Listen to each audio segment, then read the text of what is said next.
Neck-throughs, guitars, they're like a guy that won't have a beer with you. I want to hear what's pushing the notes.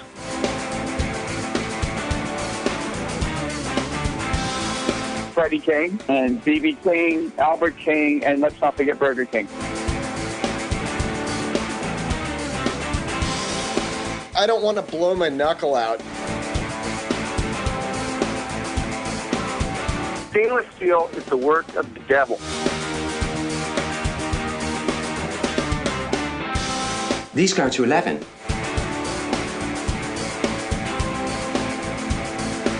From the East Amplification Tone Labs in Baltimore, Maryland, it's the Amps and Axes Show. With your hosts, Jeff the Godfather of Low Wattage Amps Bober and Mick Marcelino.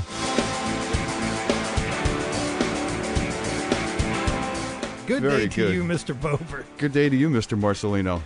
Holy crap. Ow. What is our problem these days? I don't know. You must have been electric there or something, you know? You must be sending out some kind of shock field or something. That was insanity. That was crazy. Well, and our guest was sitting there like, oh. You know, what's a little bit of insanity, you know? It's a good way to start the show. Yeah, it's always good. And to blow an eardrum out. What?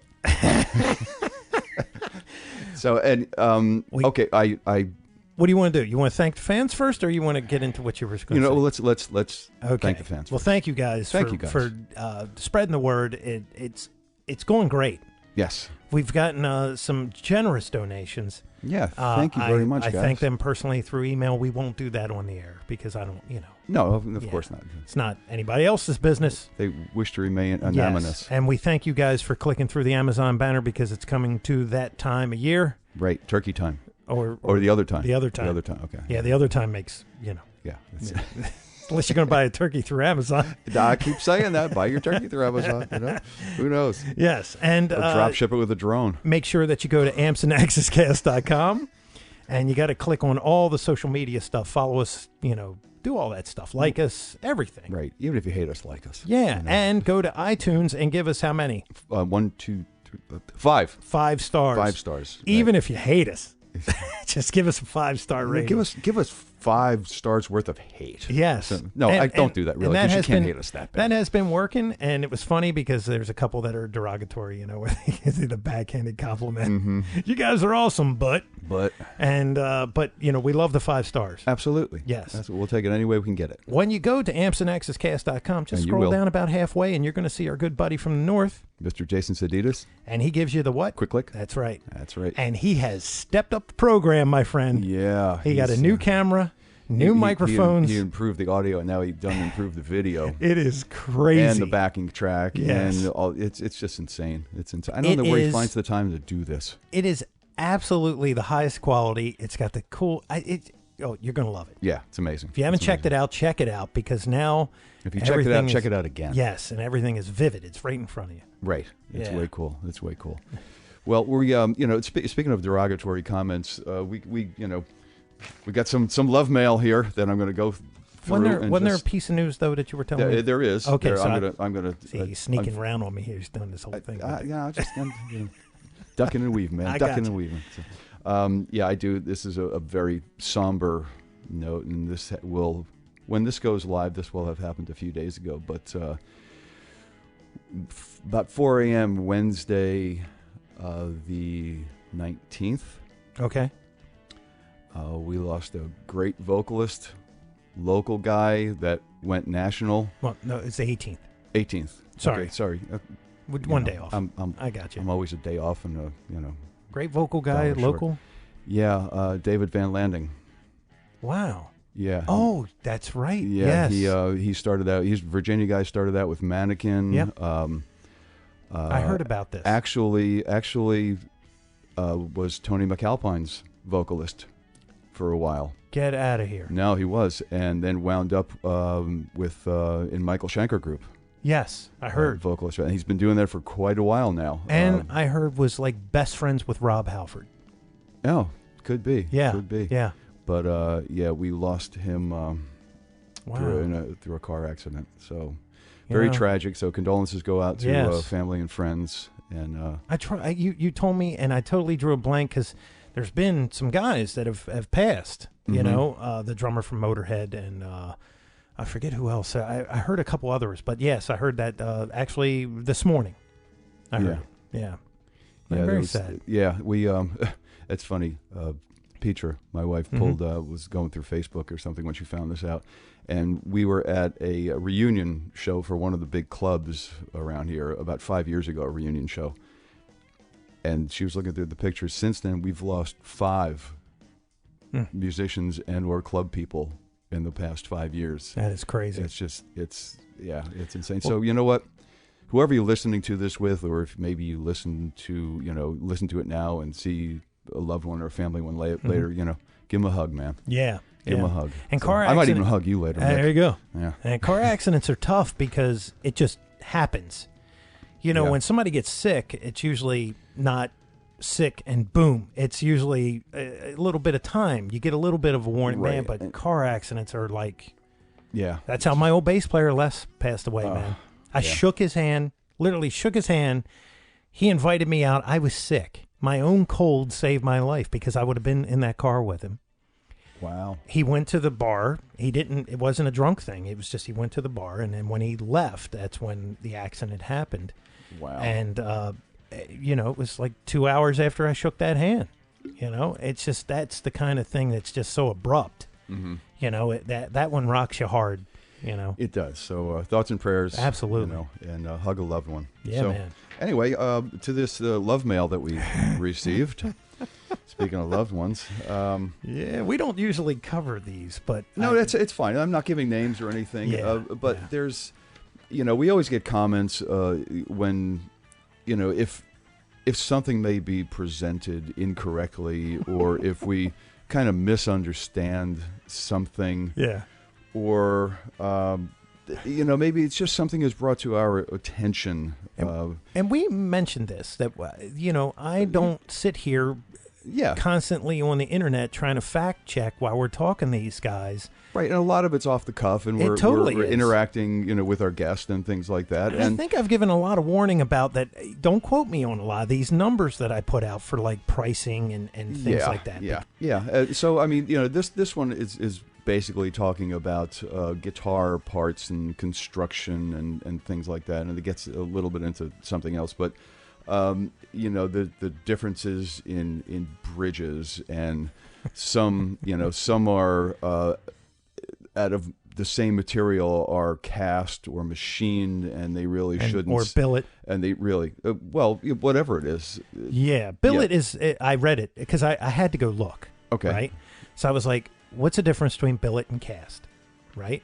Billet is basically cast, but it's compressed at the time that it's being melted, and it's just a chunk. Right, comes out in a block form, whatever size. It doesn't matter. It's usually the things that you see in block and not in form. It could be the size of an engine, right? Or it could be the size of your bridge. True. Depending on what you're making, right? Cast, they just molten it. They get it liquid form, and then they pour it into a mold. Right. Shocker, billet's going to be stronger because there's no chances for air. And it's more compressed. It's compressed denser. as it's being made. It's denser. Yes. For someone to say that it's aluminum and it's going to sound the same whether it's cast or billet, I find that hard to believe. It doesn't. I find it hard to believe. It's much stronger, the billet. I mean, I use it on this term, just so I can get my point out. Is back in the day they used to build aluminum blocks. Right, for guitars, for cars, right, and they used them in a racing application. Right. Then they came out with billet, and once they went to billet and they started machining these things in their own factories, that's when you started seeing horsepowers of 10,000 horsepower coming out of a nitromethane dragster. It was because the material is stronger. Right. Yeah. Now there's steel sleeves. Look, you can get crazy technical on what these motors can do, but Don Perdome, the snake, he said, if they want to slow these cars down, stop making them out of billet aluminum, and you can't press them as hard as you can when they're made out of cast. So right there, it tells you it's stronger. That's it. That's my point. But go ahead. And so that means different density. That means it's going to sound different. Like the woods that they use. We're being told that a lot of the companies used woods that were simply easy to work with or easy to paint. You know, and that may be the case. You know, and they didn't choose them for tonal factor. That may be the case, but you know, the thing is that we know what all these different things sound and feel and react like now, and you know, for somebody, and they're all different, you know, and you know, we have these quote scientists coming in saying that it doesn't matter what the wood is, it's all going to sound the same if it's cut to the same shape, and we're calling BS on that. You know, and we're being told that, okay, if it's a scientist telling you, well, maybe the scientist is right. We all know they sound different. I don't care what the damn science is. There's something different about it. Maybe it's beyond what can be scientifically proven or disproven. It's in the ear. But yeah, but the ear's going to. There has to be a difference for the ear to perceive a difference. Is what I'm saying. All these woods have to be different, even though scientists are telling you guitar's not going to sound different if it's made out of different woods or if it's made out of aluminum or it's made out. You know, I call BS. Yeah. You know, I don't care if you're a scientist, and you know, we're getting email that go, well, the scientist must be right. My ear tells me he's wrong, and probably most of the players out there, their ears tell you that he's wrong.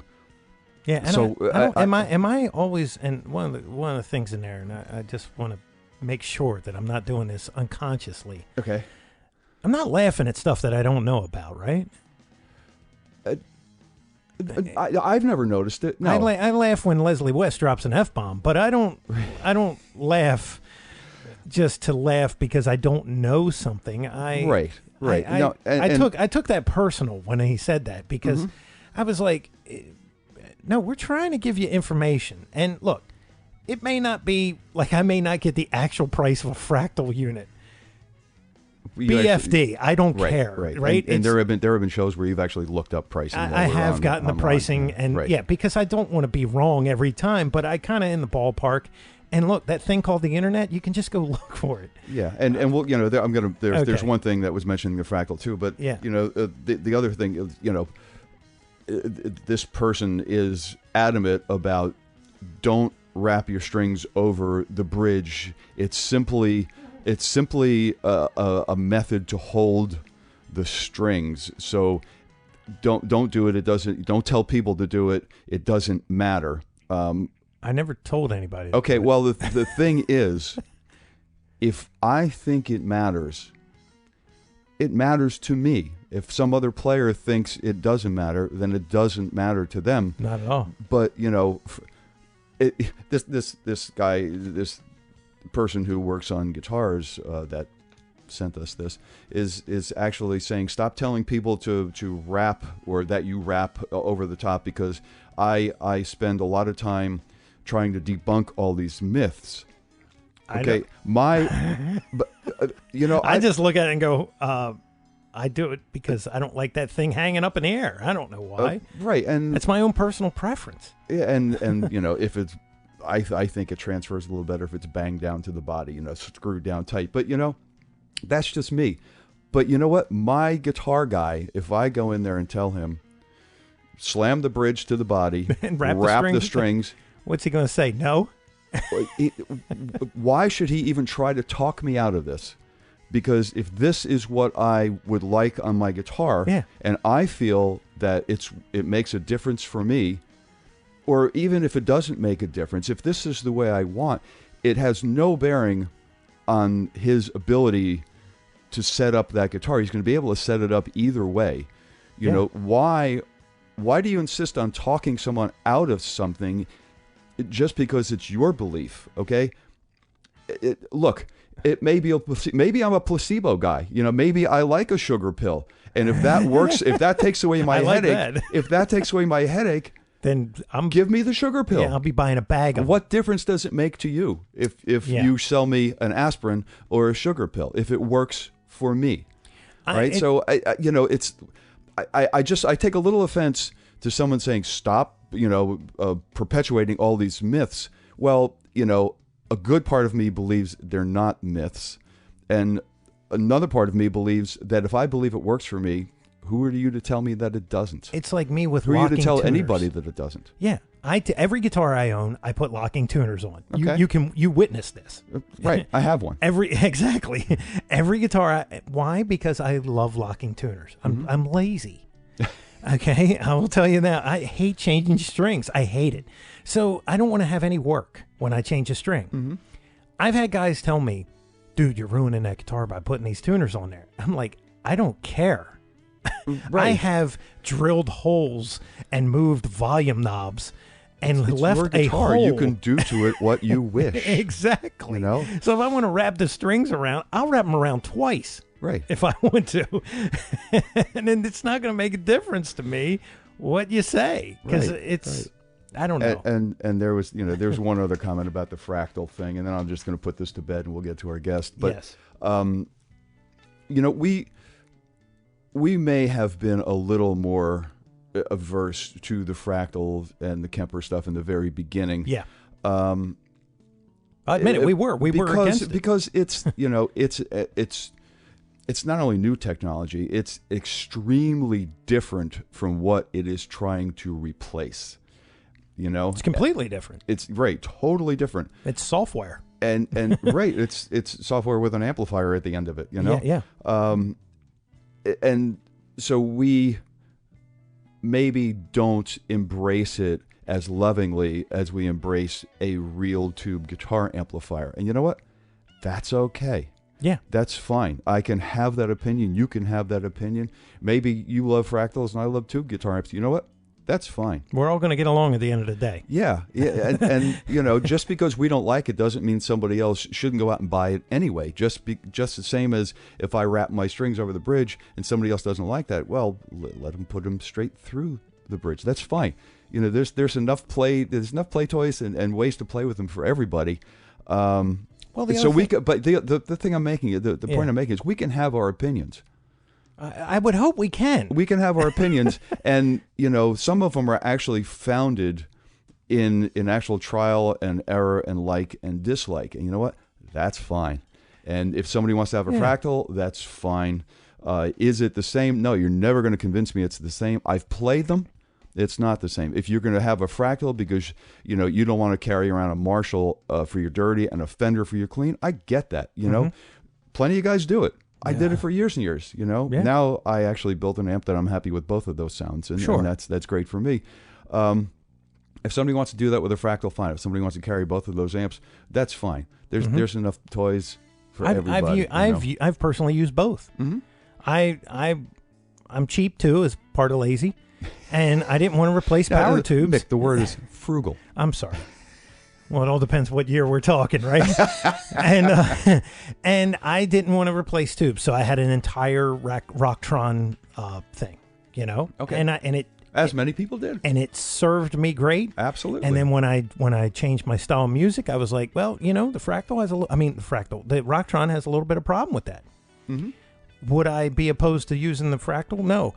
The one thing that I did notice that was written in there, it was like, you got to understand that you can't take out 6 amps and all this other stuff. And I'm like, sure you can. If you want to really understand how the true guys do it, and I just look at all the guys that are out there, our heroes, right? Mm-hmm. The Eddie Van Halens, let's go to Eric Clapton, let's go to Keith Richards. I don't care who it is. It's 1 amp, usually. Right. One kind of tone, and then there's a solo tone and maybe some other stuff that's kind of peppered in there a little bit, and it's usually just effects. And they're working those knobs and switches on the guitars. Exactly, and the rest is in the hands. Absolutely. And we have been told that forever. And Stevie Ray Vaughan, what did he have? He had 4 amps in that switching system of his. Mm-hmm. Yeah. So he had 4. Right. But what did it sound like? It sounded like Stevie going through a Marshall or a Fender, and it was. I heard him play through 1 amp. You know what? Sounded like Stevie. Yeah. Sounded like Stevie. So look, hey. I'm glad you liked the show enough that you wrote a diatribe like that. Right. That was kind of nice of you. Yeah. And you can have your opinion, and so can we. Yeah. And my opinion is that we got a very cool guest this week. When it comes to using technology, this woman is not scared of it. Not at all. Yes, it's girl power, but this one has 6 strings on her instrument. We got quite a few girl power with 4 strings. This one plays all 6. We had one that had 7. And rather well. Oh, yeah, 7. That's true. Ms. Brosh. Yes. Oh, yeah. Yeah, she's a 7-stringer. Yeah, and our guest this week has graced the stage with a couple of people you might have heard of. This I don't know, Jeff Beck dude. Yeah, it could be kind of tough to find their stuff. Yeah, it might be. Yeah, the other one is deceased, but it was a Michael Jackson or something. Yeah, and you forgot to say that one thing: 6 strings, 8 fingers. Oh, that's right. There you go. 8 fingers. Yes. 6 strings, 8 fingers, and big hair. She had the best hair. She had the best hair of the 80s. Oh my God. Yeah, you're gonna like this part. Yeah. True. Yeah, we already know what's coming, so because we did this before we did this. But anyway, we're going to take a quick break, and then we are going to get to our guest of the week, the one and only Ms Jennifer Batten. Hey guys, this is Jason Schroeder from Schroeder Guitars, and you're listening to Amps and Axes. All right, and we are back with our guest of the week, as promised, Ms Jennifer Batten. Jennifer, how are you?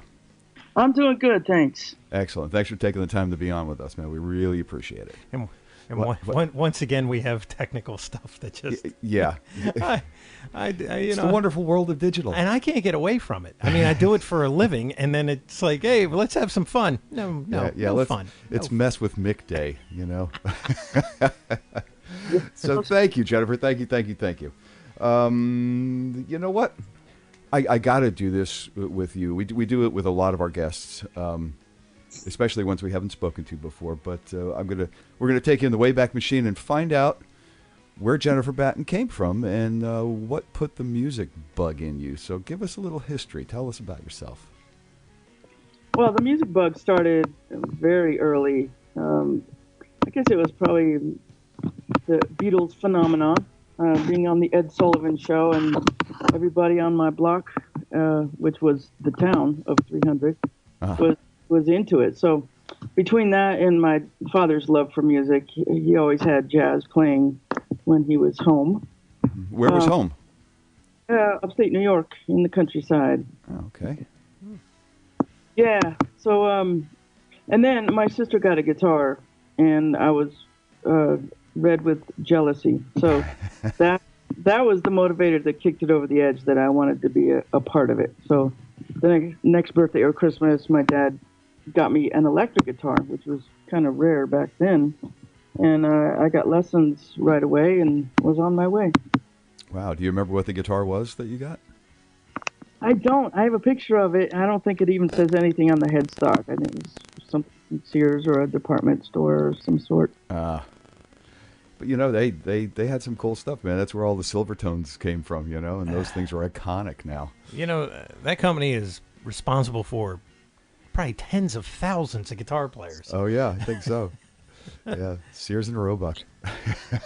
Because it was either that or you had to go broke, for something that was crazy high end at that time, which would have been way out of reach for most people. And they were actually the Silvertones were actually decent guitars at the time, whereas you could walk into a music store and you could get something decent, but you could also get a piece of crap too. There was a lot of companies. It was very easy to get a bad guitar back in the day, But the Silvertones were kind of cool. So we don't know what it was, but you do remember getting an electric. And did an amplifier come with that?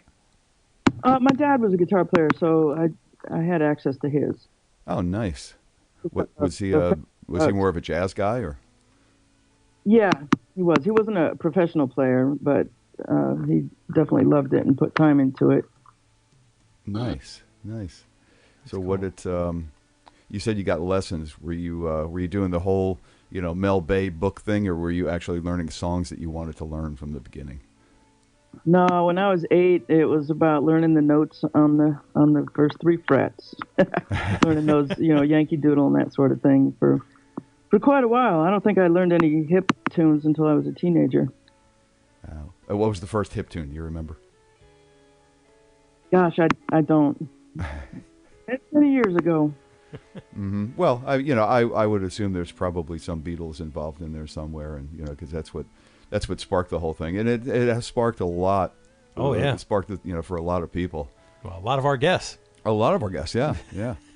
And the funny thing was, I always thought that it would either be the Beatles or the Stones that sparked it for a lot of our guests. And for people in that era, the Stones really didn't spark a lot of interest. It was absolutely the Beatles. But what I found funny is that the next generation of guitar players that we had spoken to that were, born after the Beatle era, the thing that sparked it for them, surprisingly, was Kiss. Yes. And I thought, yeah, well, they definitely had that show that got people talking. Yeah, for sure. It was a visual thing at that point. I mean, not that the Beatles weren't visual. I mean, we had never seen anything like that before. And but when you got fire and I mean, they took pyrotechnics to a different level. I mean, that was because they even admit it. The music was just kind of straight ahead rock and roll. It wasn't anything that was like really spectacular. They were not reinventing the wheel. No. And then they were like, how are we going to make this bigger than anybody else? Oh, I got it. Let's shoot our drummer 30 feet in the air. We'll have flames come out of the floor, and this one guy's going to vomit blood at some point. And breathe fire. Yeah. Typical rock show, right? Yeah. Yeah, those painted faces, I don't know if that had been done before either. That's true. The closest thing I think they said was, Alice Cooper and the New York Dolls. Those were the closest thing of any kind of makeup. Yeah. Yeah. And you know how that went. That's right. That's right. So when did you join forces with other people with your electric guitar and start making some collective music? How did that progress for you? It actually was kind of late because my mother wouldn't let me go play with strangers when I was a teen. It was after I went to Musicians Institute, which at that time was just GIT. It was only guitar. Mm-hmm. And I was really into jazz at that point, and the first time I ever played out was with another jazz guitar player at a little new age restaurant, actually. Huh. Did you move to go to what was then GIT? Yeah, I lived in a friend's garage for a year. Wow.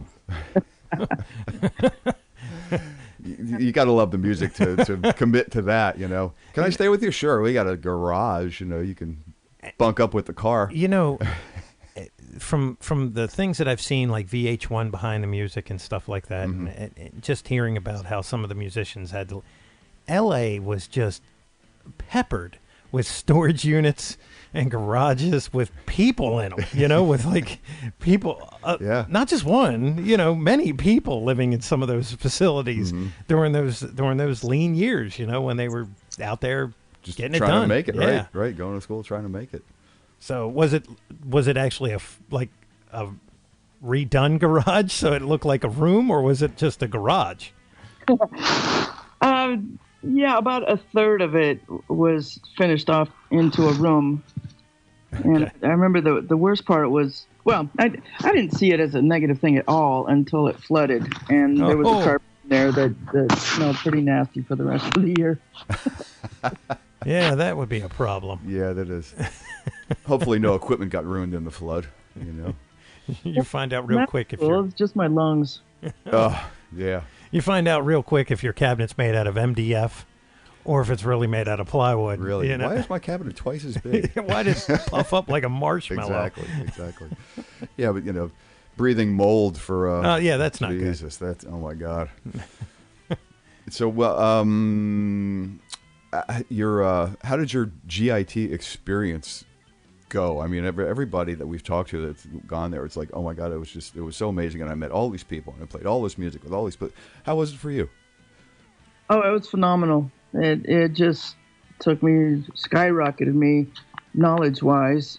I had taken lessons from when I was 8 to 20, and I still didn't know like harmonic minor scales and major seventh chords. In fact, I took the entrance exam to get in, and I flunked. And I think of all those years my parents paid money for lessons where I just learned techniques and songs, but I didn't learn the real tools that you need, which is horrifying when you think about it. But it was the most intense education I've ever had. And when I graduated, I never wanted to go to school again. Enough's enough. Huh? Wait, that was a band. Yeah.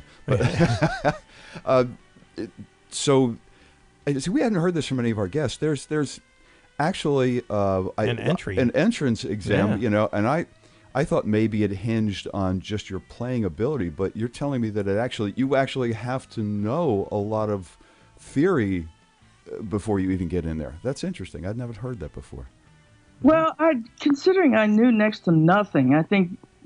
Well, I took the test with the president at the time, and I think he just wanted to make sure I wasn't going to completely sink. Because it was really fast moving. I mean, the first week I think was a major scale mode every day, and then second week you're into harmonic minor, and if you don't have the major, if you don't know anything, you're just gonna drown in knowledge. So one of the things he asked me in the test was to play a G major 7 chord, and I didn't even know it. I played a first position G7 dominant chord, and I had no idea there was any difference. So I had to study with a guy named Peter Sprague back in San Diego, where I lived, for 6 months, and he got me up to snuff.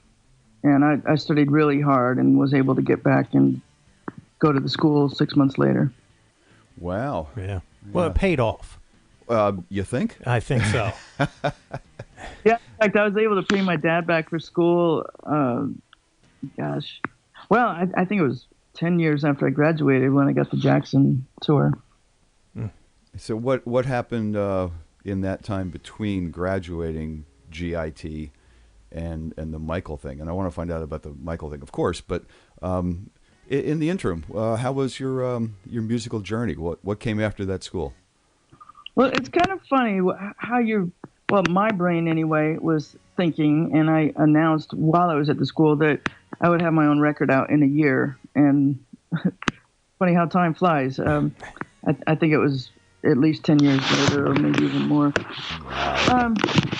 I started getting into teaching and got into my first band and was doing club work. Actually, the first band I ever played with was a fusion band. And during the stint that I was with them, about 3 years, we did some fusion, some jazz, some cover band stuff, and weddings, and it was all over the map. It was a really, really good way to cut my teeth on stage. That's a lot of guys go in one particular direction, something that they really enjoy and want to effort towards, But I think it's really important to just play everything that you can play. Oh yeah. It really makes you a better player all around. Well, I remember when I first started seeing her in the magazines, like Guitar World magazine and Guitar for the Practicing Musician. You were in that. They would run like ads or something, or she would be in there.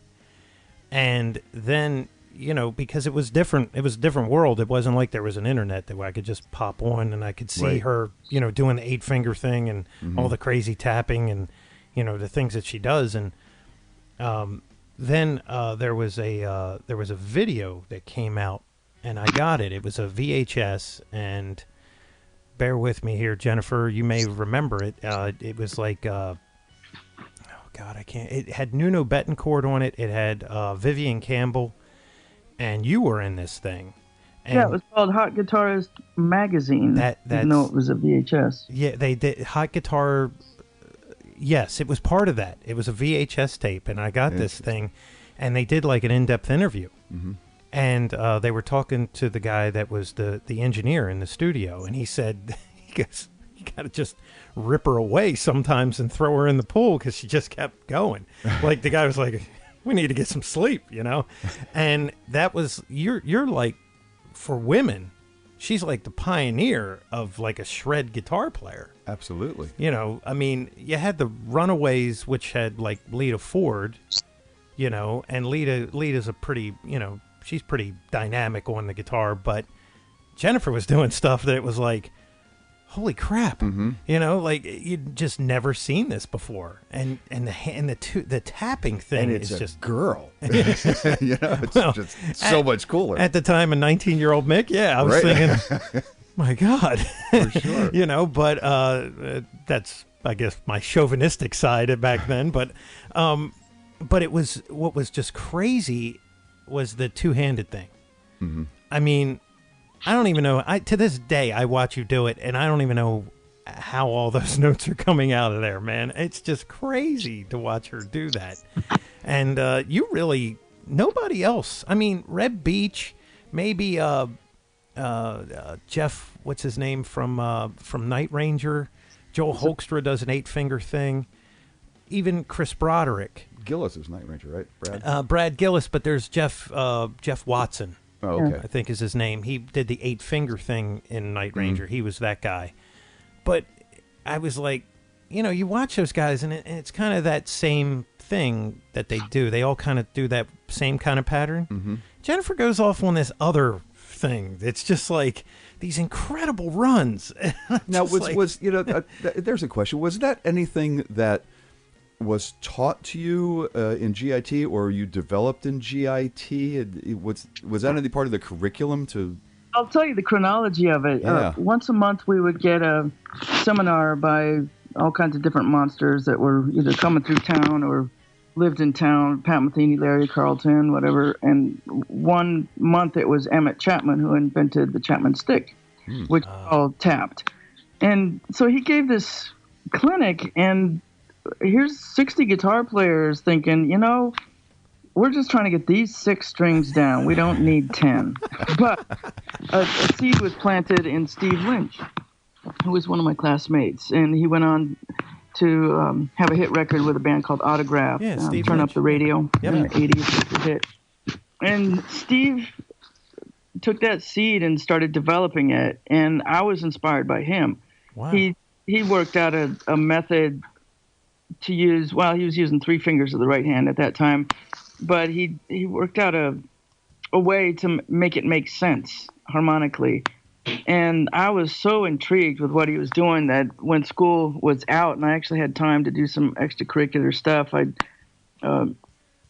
just connected with him and eventually had a lesson to where I understood what he was doing. And he had a book that he was working on at the time. Now he has 3 volumes of it called The Right Touch.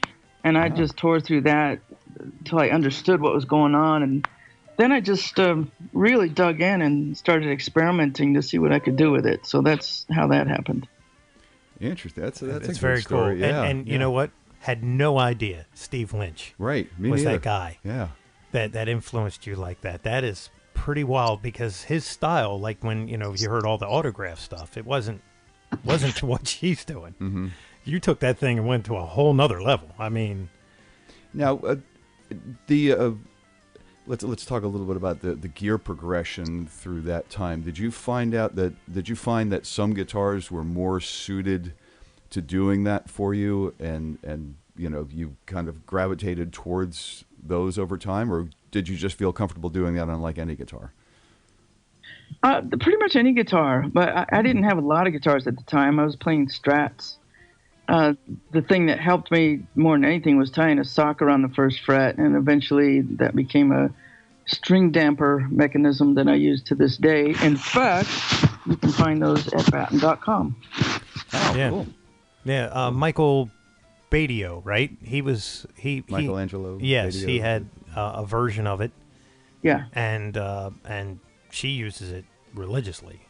If you see the Premier Guitar rig rundown, the most recent one with Jennifer, oh, cool. She shows you the device in there. You see guys like Guthrie Govan and Greg Howe. They'll put that little hair tie thing around and move it up and back and forth. But she actually uses a mechanism that's like mounted to the headstock. It's cool. I never understood the need to move that back and forth. I mean, once they're damped, they're damped. I mean, can you shed any light on that, Jennifer? Because I certainly can't play like that, and I have no idea. I've never used it. Yeah, I've never used it either. So why do people move it back and forth? Do you know? Yeah, so you can get access to harmonics and open strings. And for me, I pretty much always keep it down unless I need those things. And mid-solo, if I decide I want a harmonic, I'll just flip it out of the way. And I can't understand, actually, the guys that do the hair tie thing. it just doesn't make sense to me, as opposed to having an arm that I can flip out of the way. It just seems like the hair tie is a lot more difficult to manage. Huh. Well, they should all get your yes, your damper. Well, here's the other thing about that, and I don't know if it doesn't sound like you've ever tried it, but I actually tried it. I got one of those hair tie things, and I stretched it over the headstock, and I put it on there. Well, it kind of misshapened it, and it really kind of just. It was like it was too loose all of a sudden because the headstock's so big. Yeah. So I was like, well, now, and then there's like certain ones. I was like, this is a say, pain. There must be a certain one. You gotta, yeah, just get the bat and damper. In the last few years, there's a company called Groove Gear that makes one that I think is Velcro, so you don't have to slide it over. Okay. Groove Gear. Yeah. Cool. So I thought maybe a different radius might lend itself, like a different neck radius might lend itself better towards that. But hey, maybe just grab a Strat and play. That's awesome. You must have killer. Might be easier with different guitars. In fact, when I really got into it in the beginning, I got out a rasp and scalped my neck. And honestly, it does make tapping easier, but it makes everything else harder. So. I hope you had more than one guitar at that point. I destroyed that guitar. I went so deep into the scallop, it just ruined it. What guitar was it? Do you remember? It was an old Strat. I don't think it was even a Strat. It was I think somebody put a sticker on it that said Fender. It was probably Warmouth or something. Well, at least it wasn't officially what you call an old Strat. Because. Well, not a vintage. I've never had that kind of dough. You could if it would have been during that time, when that was happening, there was barely anything called vintage back then. You could also call Yngwie because he was living in L.A. at that time. He was say who does that for you? How do you do that? Right? How do you dig out all that? I was teaching at Valley Arts guitars at the time, and I went to the luthiers, and they told me exactly what to get, but I was just a little too robust in my in doing. Do you still have that work of art guitar? I think that went in the bin years ago. Really? I tried many times to repair and work on my guitars, and I have learned to go to pros. Yeah, it's like when you're shaving. If you go too far, you're like, well, but that grows back. That's true. Wood does not. No. Wow. Well. So what? I'm curious. You were in this really versatile band for a while, and I know there may have been some other musical endeavors after that. But how did that translate into the Jackson gig? How did you wind up with that? What was the timeline there? Well, I was in that band for 3 years steady, and the bass player, this was in San Diego, the bass player had been from LA and was getting itchy to get back there. And so he moved, and it seemed like as soon as he moved, he got a gig with Johnny Rotten and was touring in Japan. And the rest of us kind of looked at each other and thought, what the hell are we doing in San Diego? All you have to do is drive up to LA and you get to go touring. There's like a beacon on your car. One by one, we moved to LA, and here comes the garage again. I ended up living in his mother's garage for a couple months till I could get my feet on the ground, and I was actually for a while I was teaching in the daytime, and I was a security guard midnight to 8. Wow. Yeah, man, that was a rough ass schedule. As soon as I got in there, I was jumping into bands, and by the time I got the Jackson gig, which was 3 years later, I was in 6 different bands that were pretty much all original bands, which meant that you aren't going to play every week. Mm-hmm. So if you're in 6 bands, you might be playing every week, a couple times a week.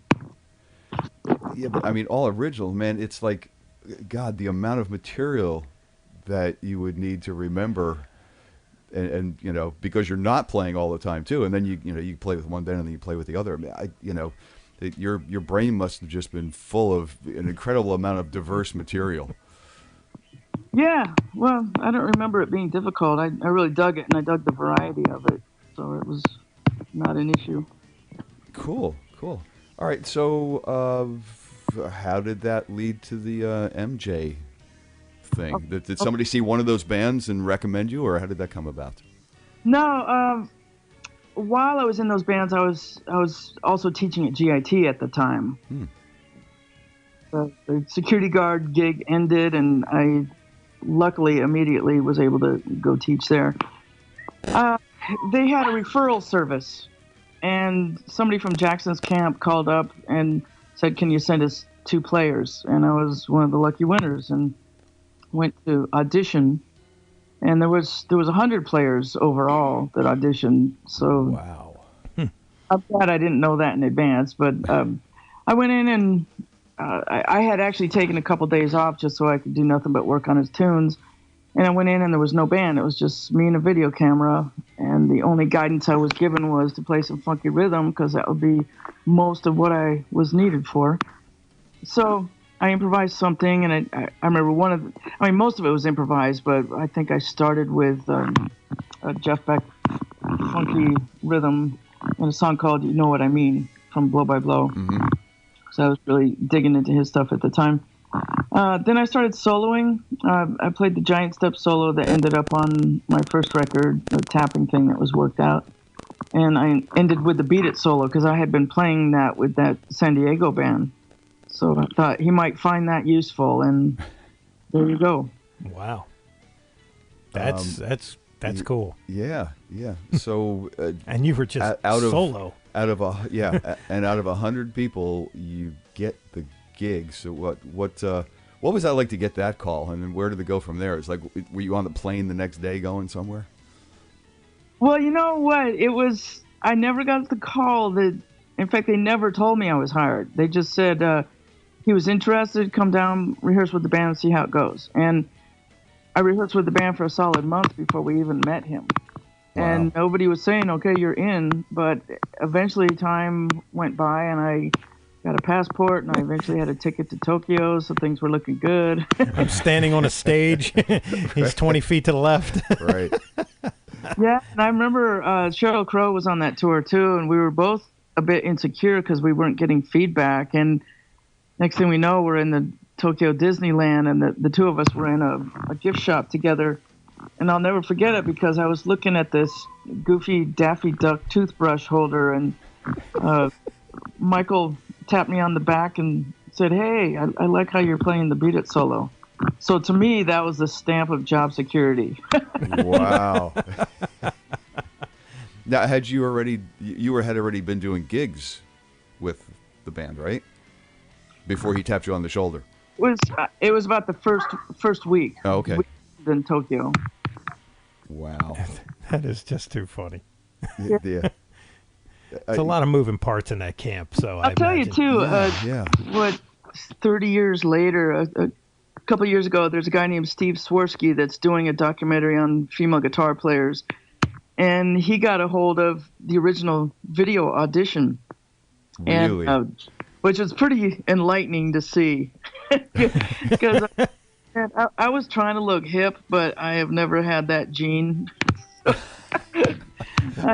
on, man! I thought you looked hip as hell on that stage. You had crazy hair. Oh my God! Did you have the hair before that, or was that like that was hip? That was done to me. That was not my own doing. Mm-hmm. But, he knew enough to know that he could transform me, and that's what he did with professionals. But there was also a paper along with that videotape with a bunch of people's names, and he put 3 stars next to my name. So all those years later, it was really, really cool to see that. Wow. That's awesome. Yeah. It's like, I really was the best one. That's so cool, you know? Yeah, that camp, I've heard, very, it's very old school in the sense of these are your lines here, these are your parts, and his nod of approval comes very subtle. Mm-hmm. It's not like, and then I guess a couple of the other people in the band, his brothers, I guess they will tell you things or say things, and there's like a music director, Oh, yeah. It's a giant production. Mm-hmm. And so to get that gig, that's doing something, man. Yeah, you got to be 3 stars. Got to be the 3-star sure. captain. Yeah, or general. I'm sorry, general. Yeah. So what was what kind of rig were you running for that those tours? And did it change over time? Because you did a few tours with him. So what was it like? And did it change? Did it progress? Yeah, it did. Well, we were pretty much given carte blanche to get anything we needed. And I went from God only knows what kind of crap amp to I ended up with a refrigerator-sized rack that had 2 Boogie Mark IIIs in it. One was set for clean, one was set for dirty, going through a Strategy 400 power amp. And it was before multi-effects, so I had 3 separate racks, one for chorus, one for reverb, one for delay. And I only had 1 pedal, which was an envelope filter for The Way You Make Me Feel. Mm. So it was a ridiculous amount of weight for what it did. I mean, now I just throw that whole rig in my suitcase and I'm good. Yes, right. When you see that rig, and I guess we can put that rig rundown on the page with the show. The PG rundown? Yeah, because she explains that, you got all this cool equipment when you get off of that tour, but nobody wants to carry it. Exactly. Yeah, that was enlightening. Yeah, you gotta have a pickup truck to move it around. Absolutely, with a lift gate on it. Right. Right. What was the guitars like back then? What were you playing? Well, interesting you should say that, because I was playing Strats, and prior to me getting the Jackson gig, that was fall 1987, Ibanez was doing these massive, beautiful ads in Guitar Player magazine, and so I really took an interest. And there was a guy that worked at Valley Arts with me that moved to Ibanez. He was the A&R guy, and so I thought, well, I got my connection. I called up to get an endorsement, and I totally got blown off. But I tell you what, the day I got the Jackson gig, it was a whole other story. Yeah. 7 guitars show up, guys like, hey, what do you want? Exactly. You want the travel mug? Yeah, it was unbelievable. I had so many manufacturers trying to get to me. It was silly. Very enlightening, too. Yeah, for sure. I used to see the ads with her holding the Ibanez. Mm-hmm. And it was yellow, right? It was one of the S models, if I'm not mistaken. Yeah, that was one of them. Yes. Yeah. That was one that you would see primarily photographs of, that yellow guitar with her. I'm sure there was many others, but I'm sure. Yeah. The yellow is memorable. Yeah. Well, him being a pop artist, it didn't always go into the Guitar Players and the Guitar World magazines as much. True. When she was playing with him, it was all the instrumental stuff afterwards is when that started to flow in there. But everybody knew that she was playing with him because you were in a Super Bowl with him. Yeah. It's kind of hard to not see that. That was was that after a second tour you had done with him, or after a third tour? Did you do 2 or 3? I did 3. It was over 10 years. I think the Super Bowl was after or maybe during the Dangerous Tour, 92. Mm. Yeah. Yeah, that's it. So did your multi-refrigerator rig, did you use that for all of the tours, or had you pared that down at some point in time? I really don't remember. I'm sure it morphed over a 10-year period, but I just cannot remember the changes because it was so long ago. I went through a lot more changes when I was with Jeff Beck. Yeah, I saw her play with Jeff Beck. I did too. Pier 6. Yeah, I was going to get to that. So, all right. So 3 tours, Super Bowl, and then what happened? That you got the Jeff Beck gig. How did that come about? Well, I had done the Bad Tour, and there was a guy, Rory Kaplan, that was on the Bad Tour, and we had a conversation about Jeff, and he goes, "Yeah, you're into Jeff," because he had done some tech work for Jeff and Jan at one point, and he goes, "Yeah, I'll introduce you," and the bastard never did. So once I knew I was going on the Dangerous tour several years later, I knew that we were going to England, and I thought, okay, here's my chance. I just want to meet my guitar hero and get my autograph and cross it off the bucket list. And so every country we went to, I would talk to the Sony reps to try to get a contact. And finally somebody came through and got him VIP tickets to Michael's show at the Wembley Stadium and VIP parking. And so he comes, 2 opening acts go on, and then Michael cancels the show. I mean, of all the days of my life, right? Wow. So What happened? Do you know what? Gate, and I was able to call him the next day, and I said, well, I don't know when or if they're going to make up the show, but can I meet you anyway? And he said, sure. So we met at the studio that he was recording his Rockabilly CD. And so that was the bucket list. I made my connection. My first CD had just come out, so I gave a copy. And also, I had done this thing they were showing on MTV in England, of the Flight of the Bumblebee video where I'm covered with bees. And I had just gotten a copy of that, so I gave that to him. And thinking that he probably wouldn't even listen to the CD, but I made my connection and got my autograph. He called me a couple months later. He said he finally had a chance to listen to the record properly. And that's how Brits talk, all like Monty Python. Totally. Do tell. And he said, let's do a record together, which that just made me pee my pants. I mean, that was wow. Out of the blue, unexpected, and not even a dream I had. Holy crap. It was pretty wild. Wow. Could you imagine? Yeah, he is absolutely I mean, imagine my guitar hero as well. Yeah. Wow. And here was the thing. When I saw the show, there was a couple people around me that I knew. Mm-hmm. They were acquaintances. They weren't like, I didn't hang out with these guys. They just happened to be where I was, right? And Jennifer was up there, and you could tell she was doing her part. Mm-hmm. But it wasn't like a shred fest, and these guys were like, he's not giving her a chance. And I was like, it's a Jeff Beck show. He's got this incredible, guitar player with him, but it's Jeff Beck, and they were like, yeah, but he should throw. I was like, it's Jeff Beck. I said, I would go up there and stand. If he told me all you can do is just put a guitar on and stand here, I'd be like, oh, okay, no problem. Done. In fact, he did give me several solos every show, so yeah. I was totally fine with that. Yeah, and it sounds like your friend wanted the Jennifer Batten show with Jeff Beck. Yeah, it was kind of weird that they were like, emphasizing it, and I was like, you got to get over this. This is Jeff Beck. I'm like, this is the crazy living legend here. Totally. Everybody is influenced by this guy, and you're.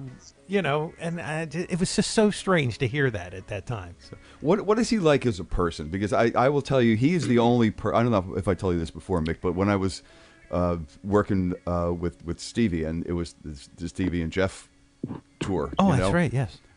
He's the only person that I ever experienced this with that I couldn't walk up to, introduce myself, and say hi. There was just he's such an iconic figure for me. It's sure. A hero.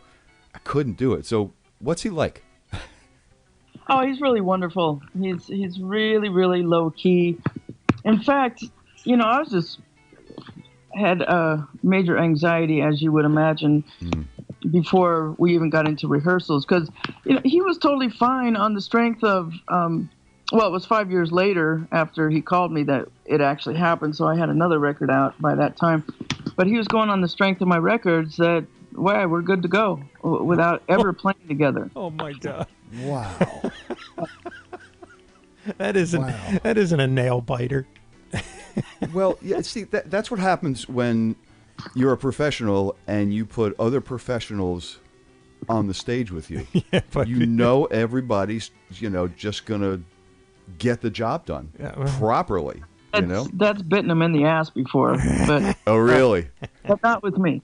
So I actually created an audition for myself. I was going to Italy to record anyway, so I booked myself down to Jeff's house during that trip, and I had learned most of the Guitar Shop record and just forced a space where I played that for him just to make sure he wasn't nuts.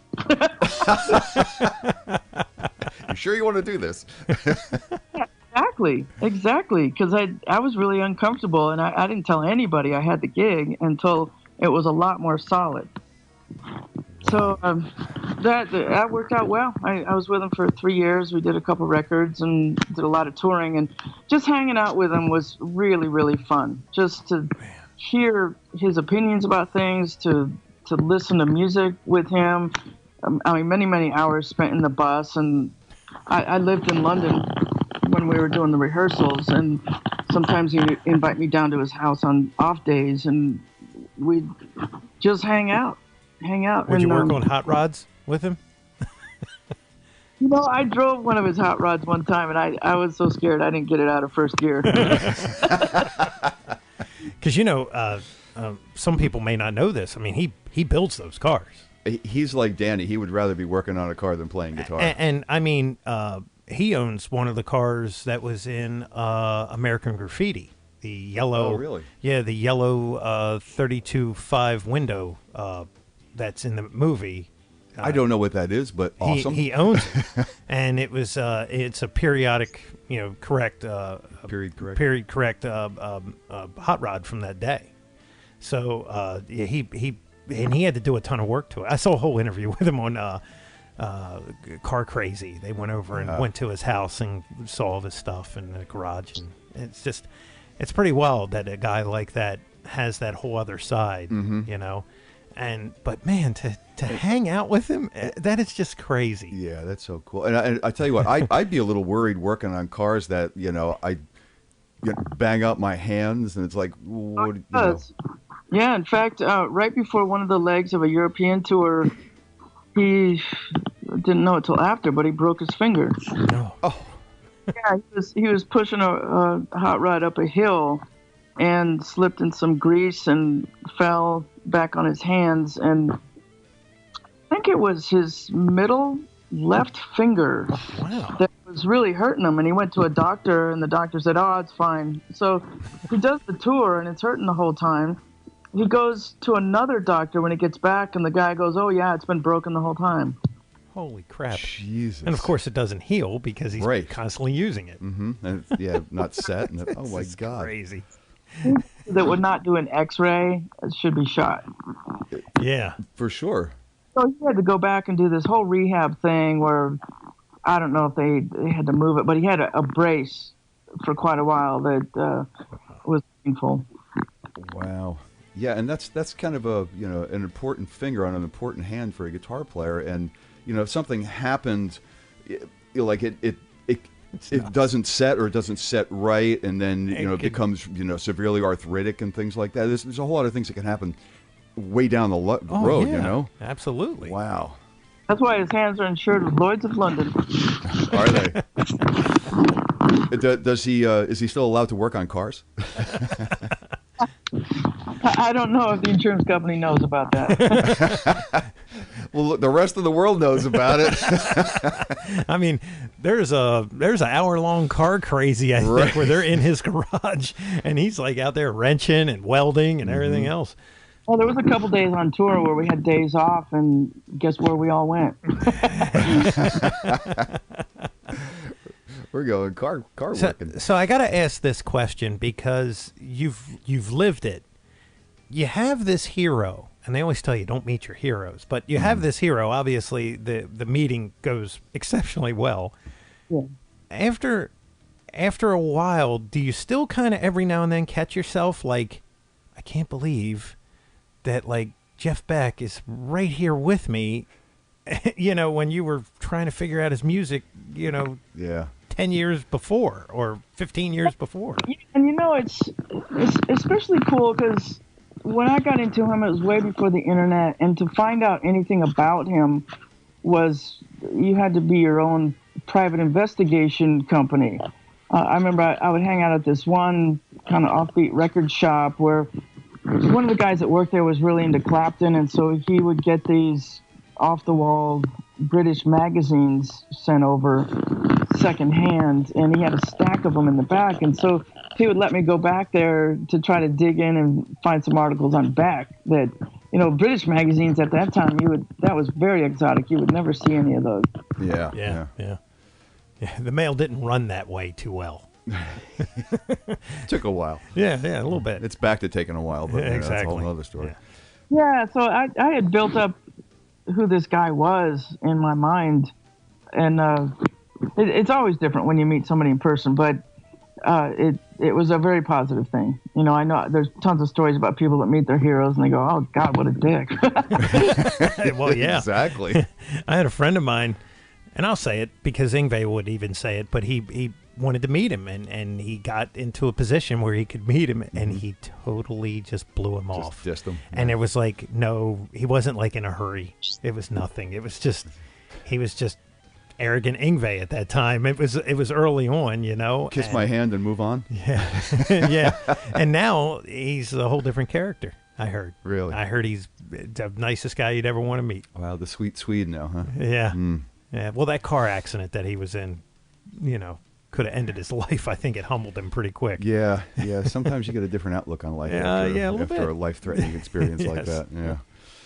So, okay, I got to talk rigging. And what were you playing when you were playing with Jeff Beck? Was it still the refrigerators, or you went, I just want a Strat and a Marshall now? Just about every time I went out with him, I had something different because, I'm just sitting next there at a God tone. So, fortunately, probably 60 to 70% of what I did was triggering guitar synthesizer. So I had a whole refrigerator rack size thing full of synth gear that I would trigger. And then I had a smaller rack that was guitar. And when I first went out, it was a Digitech 2101. That into the Strategy 400 power amp.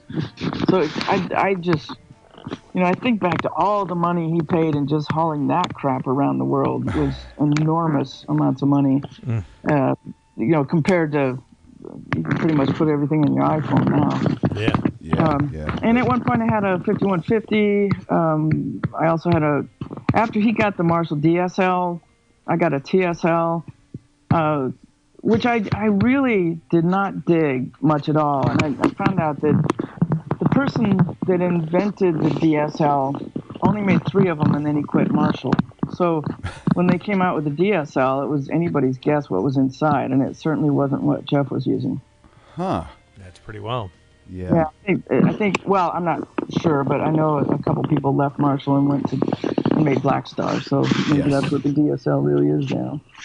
Yeah, it could be, but I mean, he could plug into a cardboard box. You know what? The only time I've ever heard him not sound good was through a pod.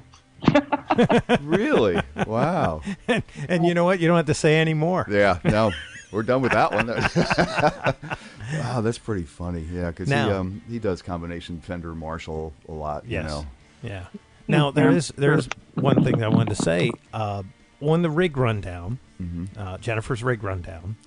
This is where I started talking because, see, Jennifer, we interviewed Richie Fliegler. Oh, good. Who is heavily involved with Fishman. Mm-hmm. And you have that new device from Fishman that replaced your Roland, right? Oh, thankfully, yeah. Because it tracks better, is that correct? If I'm not mistaken. About it is better. The whole, I love the idea of being able to trigger all those sounds, and the whole idea of having a 13-pin cable, number one, sucks because they're really fragile, unreliable, expensive, heavy. Yeah. It's impossible to transport all that stuff if you're jumping on a plane, unless you got a big tour budget. The Fishman it weighs nothing, and I take a laptop with me anywhere around the world anyway. So you're done. That's it. Isn't that wild? That's so is it connected through USB? Yeah, and it's wireless. So the transmitter's on the guitar. Holy crap. They're starting to make guitars with them built in now, which is even slicker. That is USB dongle is your receiver. That's it. Wow. Yeah. Now, Richie was involved with the Fishman Fluence. The Fluence, yeah. Yeah. And I still stand by that. Anytime that Richie has his name attached to it, just go ahead and buy it. You're safe. Everything is fine. It's all good. Well, he had a lot to do with the most successful Fender amp line ever as well. Yeah. You know, and even though the valve states are the Marshall valve state amps, there are some very cool tones you can get out of those things, and they are so loud. And they're all just transistor with a tube in the front end. Yeah. Well, and Marshall and Fender were doing the same thing back in that day. You know, all solid state with one tube. Hybrid. Yeah. So, but he, he's I've known him for quite a while. He's a great guy. Yeah, totally. Yeah, it's fun. Did you know him? You met him? Yeah. In fact, my sister's boyfriend worked at the Fender Custom Shop for many years, and he knew Richie back then, and I didn't know Richie until all these years later, and we got to talking on the phone, and what a character and what a history. So, both of those are correct. I did a tour of America last summer for 2 months and met him down in Arizona. So I was demoing the Fishman all summer. Oh, cool. Yeah, that's cool. And your rig now is just so minute. Yeah, what is it now? You know what? For the first time in many, many years, I'm just so excited and flabbergasted by what I'm playing. And it's, anyway, it's a Digitech RP1000 that has all the effects I will ever need. And I use that in preset mode instead of pedal mode, so I can kick in number one and have a reverb, echo, and whammy, whatever I want all together. It's got an expression pedal on it, so I can have whammy, wah, or do whatever else I want to express with it. And in the last year, I've gotten a revolutionary amp that's going to blow people's friggin' minds. We've talked about this. Yes. Thomas Blug. Yes. He's worked for engineering amps for Hughes and Kettner for 20 years, and he's a monster player. Has come up with a analog design of 100-watt, essentially a vintage Marshall, 4 channels. It weighs 2 pounds. Remember, it's the pedal. Yeah. We talked about it, and we said we were gonna ask you questions about this thing. Yeah, please do, because people don't understand it. They go, okay, you put that in a power amp? No. It's all in one. You go straight from that little thing into a speaker and you're done. Yeah. And it sits on the floor. I mean, it's a pedal. You can put it on your amp too. It's carved out so it'll fit over an amp or a speaker handle. That's pretty cool. Oh, wow. That's cool. That's a great design feature. Yeah. That's cool. So how did you find out about it? When did you first come in contact with it? It was a real fluke. I was touring in Europe, and I had a day off. I was hanging with a friend in northern France, and he said, "Let's go see Thomas. He's right across the border in Germany." And I was kind of resistant because I had known Thomas from trade shows, and I'd seen him play, and I had great respect for him, but I didn't know him well enough to just call him up and hang. And as it turns out, that's what we did. And I ended up in his house with him, and he had me plug into this thing, and it just blew my mind. And as soon as I could, I said, how much, when, where, how fast can I get one? And I had to wait several months, and it was really frustrating because I wanted it like 10 years ago. Yeah, 2 pounds, 100 watts. Sounds like the most vintage Marshall to the most high gain, crazy, deal, and they sound awesome on the video. I can tell you that. So in person, I guess they must really win you over. Are they? Yeah, I mean, you really hear that tube sizzle, which I've been using processors for quite a while. When I do my solo show, I got into this thing where I was using in-ear monitors and going direct, and it was cool, but it was nowhere near as cool as what's going on right now. So it's a massive improvement in my sound, and it allows me to do things I haven't been able to do before because the guitar reacts differently, and you can roll off the volume and clean it up which doesn't happen with the processor very well. Right. Yeah. Yeah, that's one thing I do remember about that. It really reacts to the volume. Yeah. And a lot of so sometimes you even put a pedal in front of something and all of a sudden that interaction is gone. And to have something like this, just that compact and respond like the real deal, that's really, really cool. Are they available in the States at all? Do we know? Yeah, it's not in the major retailers yet, but you can go to a website called destroyallguitars.com. Oh, Cliff, yeah. Yeah, he's got some coming in. He's got some more coming in mid-November and then another chunk in December. They're just getting started in America. And I tell you what, that his hardest thing is going to be educating people as to what it is, because when people see it on the floor, they go, "Oh, that's expensive for a pedal." But if it was a 100-watt Marshall head on the floor, you'd go, "Oh, well, I'd pay twice the price for it." Yeah, it's true. Perception has a lot to do with things, but I don't know if it's going to be everybody's cup of tea, but if it is, great. I mean, I wish him total success, and I'm looking forward to hearing one of these things at some point in time. Yeah, and it's got reverb too, right? Yeah, it does. Plus, it's MIDI capable. He thought of everything because he's a real player instead of an engineer that works with computers. Yeah. He's one of these Einstein genius guys that has the patience to listen to tubes for 6 hours. Yeah, when I saw the demo on it, I was like, it was pretty impressive because you can assign the buttons differently. Then, of course, it's MIDI. So, if you got a MIDI controller and then you do want to run like a multi-effects type deal, or, what she has the RP1000, which she can run MIDI out of that into that thing.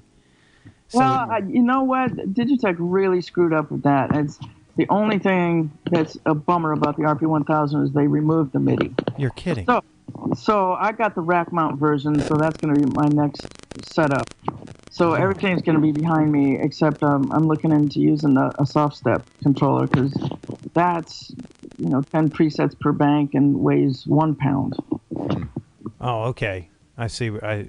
So it's not one of those giant controllers like you would find with like Rocktron, the All Access, or. Oh man, I guess the consumer demands things to be tanky and heavy, and they think that's they don't want to pay big money unless it's going to be like that. But anybody that travels, why? It doesn't have to be heavy anymore.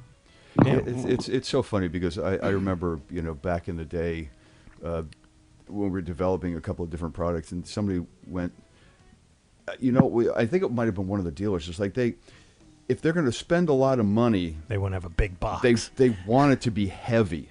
It's like it's a substantial piece of something. It's like screw that. Yeah, I mean, especially nowadays. I mean, oh my God. You're throwing stuff in a carry-on, and you're getting on a plane to go to Japan or Europe or something, and it's like if you can shave a pound or two. Yeah, it's awesome. And well, see that it could save you from luggage overages and everything else. That also takes me to like even the Kemper and the Fractal, their pedal boards are quite large. Mm-hmm.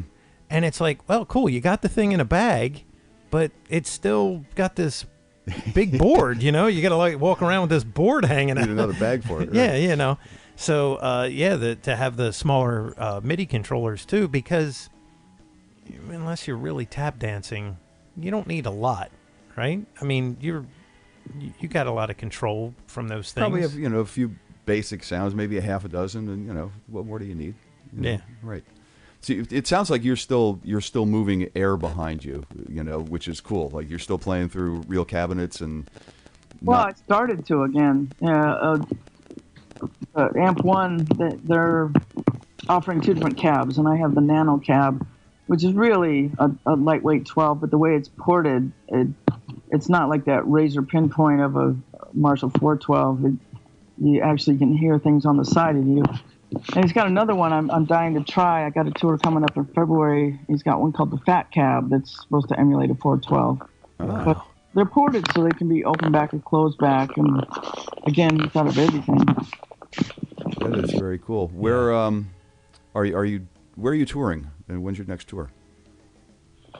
It's starting at the end of February, and it's going to be America this time for probably 6 weeks. Mm-hmm. I'm not supposed to let the cat out of the bag, but it's with Uli John Roth and Andy Timmons. There you go. Wow. Well, there you go. There. Any couple players? Any gigs in the Northeast coming up? Where we might be able to hook up with you and listen to this thing. Like Baltimore? Yeah, the dates will be posted in a couple of weeks. I'm actually not supposed to talk about it, so I'm totally going to get in trouble, okay? But well, actually, this won't go out for a couple of weeks. That's right. Oh, okay. Well, it'll probably be announced by the time that happens. Okay. Well, we'll make sure that when the show posts, I'll put the links. There you go. The links will be there. That's right. Always. Yeah. That's absolutely. Well, cool. Any new releases? Are you touring to support a new release? And if so, what is it? And anything else people need to know? You know, what I'm working on these days is a seminar that I did. Last summer I did 3 different things, and one of them was a seminar I put together called Self-Empowerment for the Modern Musician. So that's where my focus is going these days. It's a 4-hour crash course in all the different elements that I think the modern musician needs to know about. Everything from travel to software apps that I find most people are not aware of. Like there's a app called Transcribe that I get so frustrated year after year playing with different bands. I mean, all different levels of players that don't quite learn tunes properly. And this app, it's only $39. You can find it on my site, and it allows you to slow down, to remove the center track, to change pitch, to EQ. It's the next best thing to actually having a multi-track of the original tune. Wow, that's cool. To dissect the parts and get them right. It's so that's $39 bucks. $39. That's it for the world's most bitchin' virtual coach. No. Awesome. Is that the tagline on the site? There you go. The world's most bitchin' virtual coach. Yeah. I like that. That is cool. There's elements in creativity and modern neuroscience and how the brain learns. There's all this stuff I've been studying for years has come together for the seminar, and I'm going to be doing a streamed version of it this winter at some point as well. Cool. So, it's taking a lot of energy. I'm sure there's going to be a book that comes out of it, and just trying to get the seminar out there. Very cool. Very cool. Yeah. Definitely going to have to look out for that. I might have to invest $39 so I can learn stuff the right way. Well, you got one of these things called a Mac now, so, apps are aplenty. Ah, there you go. Well, cool. What was I going to ask you? So no new releases, but we're touring to support that now, and that's just awesome, man. That sounds really interesting, and hopefully you're coming into our neck of the woods so we can take advantage of that. That would be great. There's one last thing. Okay. Because I saw the rig rundown. I've watched her over the years. Just see the equipment changes, especially. Well, you really don't see the back line, but the front line, the guitar. So you have one of the old Washburns. They only make it anymore. And I compare it to Steve Morse's number 1, which is that Music Man that it looks like it at one point he just was doing 80 down a highway and decided to throw it out the window. Yours is not as bad, but that thing has been down the road. Oh, the neck's been broken several times on it. Ooh. Yeah, it's kind of funny too, because I took that thing on board. It was my model called the JB100 that you can only find on eBay every once in a while. And I took it in the overheads for 10 years. And at one point when I was on Jeff Beck's tour, there was some bonehead at the airline said, "Oh, you can't take that thing on board," even though we were on business class. And once I got inside, there was plenty of room overhead, but the guy was just being a dick. And so he made me put it below, and of course the neck broke. And so after that I said, hell with it. I'm just going to check them. And I got one of these hand cases for 2 guitars, just a monstrous thing. And the very next leg of the tour we went on, something so heavy fell on that. that it broke the neck again. Oh my God. Jesus. So I just throw up my hands. I just check it and say a little prayer, and it's been good ever since. Wow. Now that you mentioned guitars, I'm pretty darn excited. I got a new guitar arriving in the next month. That's Washburn's new series called Parallax. Oh, yeah. And man, I just played it for the first time going to China. I just got back from China a week ago. And although I had seen it, I had never played the Stevens Cutaway. Stevens Extended Cutaway, yeah. Nuno's N4 model. Yeah.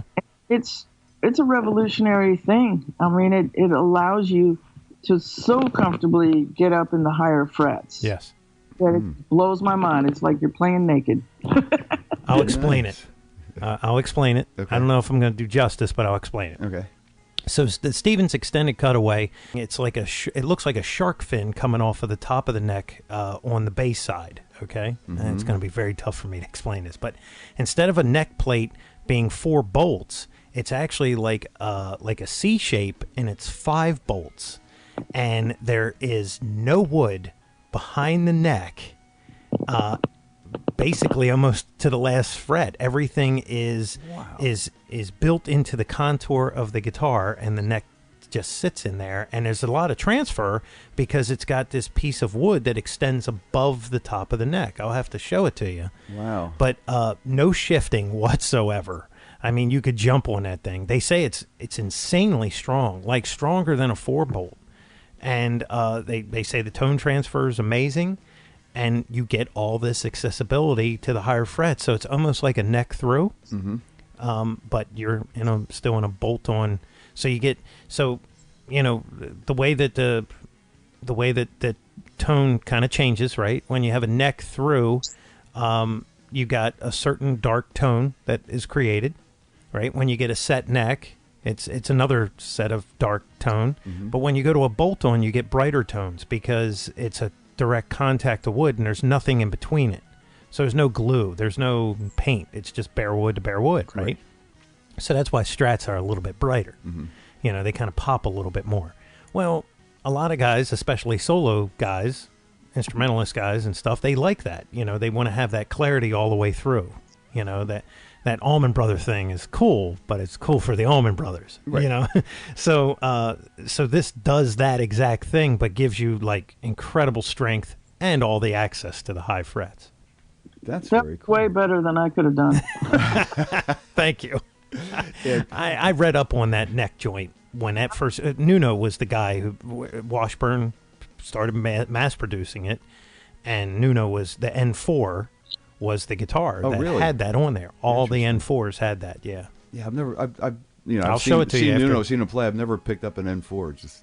It's crazy looking when you see the back of that guitar. You're like, I don't even understand this. But once you go Stevens, you don't go back. Wow. Yeah. That's cool.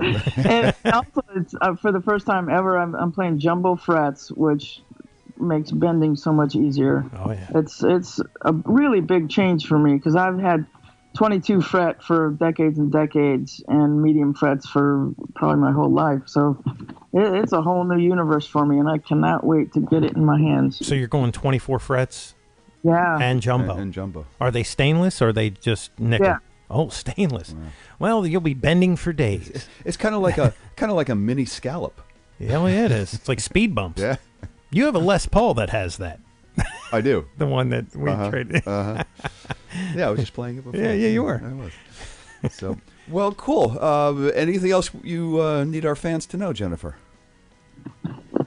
Yeah. I've just one last thing. I've put a lot of hours into making tour vlogs, video blogs that are on my YouTube channel. Okay. And I just put up the 5th chapter of the summer tour, so it's finally complete. And I also did one on my trip to China recently. So there's a whole lot of fun stuff in there, and essentially people that don't get to tour, especially, can join in and see what it's like from the inside of the RV. That's cool. And that is really cool. What I'll do is I'll put a link. Cool. And it'll live. Good at that. Yes, it'll live in perpetuity. That's right.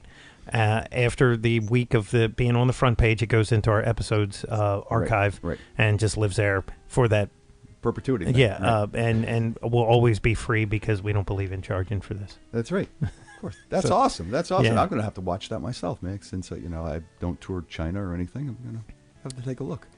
Awesome. Yeah. Well, Jennifer, thank you so much, man. It's been fun, and thanks for the history of Jennifer Batten. Well, there you go. Thanks for having an interest. Oh, for sure, Oh, for man. sure. Yeah, absolutely. I've been interested since the hair, so that's very cool. Well, thank you so much, and we'll look for the tour dates. And if you get anywhere near the Northeast, hopefully we'll come out and see you. And I want to hear this Amp 1 thing. Yes. I definitely want to play around with that thing. Yeah, That's that'd be cool. Cool, excellent. Thank you so very much, and have a great rest of the day. Okay, thanks. Bye. And there you have the story. Oh, wow. There's these little ones. I don't really share it with you. Okay. But there's these artists that I always go, we just gotta get her or him on the phone. We gotta make it happen. And she's like just crazy intelligent. Yeah, and she just embraces that technology stuff. Yeah, like she always has. Running directly through like a DSP, 21 or whatever, the 2101, like into a Strategy 400. Nobody, but it sounded good. It didn't sound bad. She knows how to work those things. That's the part that gets me, like the Digitech floor thing. Yeah. I tried one of those. I was like, I'll put it back in the box. Let's get it out. Let's get it out the door. Wow. Because it just is, it's just pages and pages of this stuff. Didn't work for you, but yeah, obviously, she's got it tweaked, so it's, she knows her stuff, man. It sounds like Batten, and that's cool. That's cool, man. Yeah, and that whole device, the damper. Yeah, when you got to check out her site. Everybody that's listening, just go check out her site, because if you're into any of that two-handed stuff, that thing just mutes the guitar, all the open strings. You can just rip like nobody's business, because you don't have to invite or involve the right palm, so you don't have to manipulate your playing to be able to do those crazy acrobatic things. That little device is a perfect thing to have. That's cool. Yeah. I'll never be able to play that well. I need a mute for the guitar just so people don't hear what I'm playing. Mine needs to be on the volume itself. There you go. It's called a kill switch, one that I can't undo. Right. No, but you just check out her stuff, man. I mean, she's done a lot of stuff, like with the Beck stuff and all, where she's there, and she's there. Of course, she's not all the way up front, but she has solo albums, man. And I mean, absolutely. She rocks. Yeah. Well, you can't be a slacker to get on those tours. No, you're pulling down Michael Jackson and Jeff Beck. I mean, what else? Right. Good on you. Good exactly. on you. Yes. So thank you, Jennifer, and that was a lot of fun and much continued success, and we'll look for you on tour. Yes, we will. Yeah, for sure. So until next time, my friend. Absolutely, because I said so. I am Mick Marcelino, and I'm Jeff. Wait a minute, Jeff Bober. That's it. And we are always saying onward.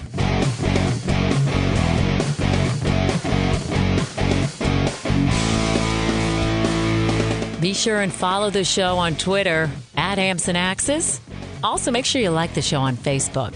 For news, comments, and everything else, visit the webpage ampsandaxiscast.com. Thanks for listening.